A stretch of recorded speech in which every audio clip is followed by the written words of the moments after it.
Takže ahoj, tady to je takový Ice Bucket Challenge, jak jste mohli vidět v popisku, a dominovala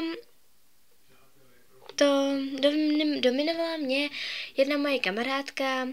My jsme se setkali a ona mě dominovala. Nebudu říkat její kanál, protože ona takzvaně mi říká, že nechce, abych vám to říkala, takže já vám to říkat nebudu prostě. Nebudu vám to říkat. A neptejte se proč, ale prostě vám to nechci říct a ona to taky nechce. Takže vezmeme si vodu do nějakého malinkatýho kelímka.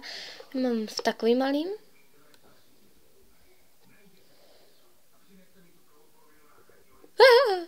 To je studený.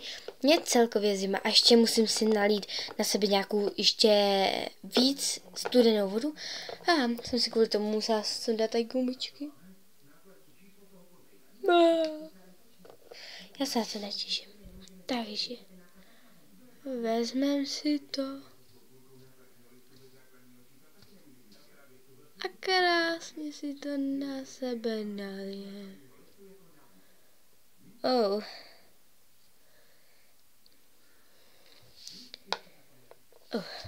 Brr. Takže jak to vypadá, tak je to taková velká louže. Ale mám takový pocit, že to bylo... Je mi strašná zima, ale... A co tady jsem si ještě připravila, je ručník. Tady tento. Fuj, budu muset jít dolů.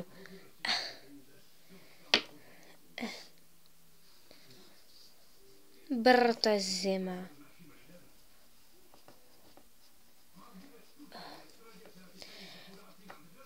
Takže já někoho taky budu dominovat.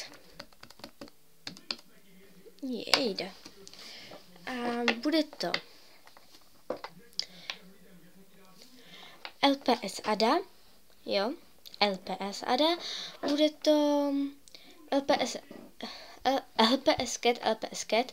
Bude to LPS Destiny měl LPS, myslím, že to říkám správně. A ještě čtvrtýho, já vím, že 4 tam nejsou, že jsou tam jenom 3, ale já ho chci strašně taky dominovat a je to Karta Káťa.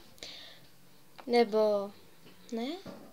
No prostě takhle, tady ty dominuji a takže zatím ahoj.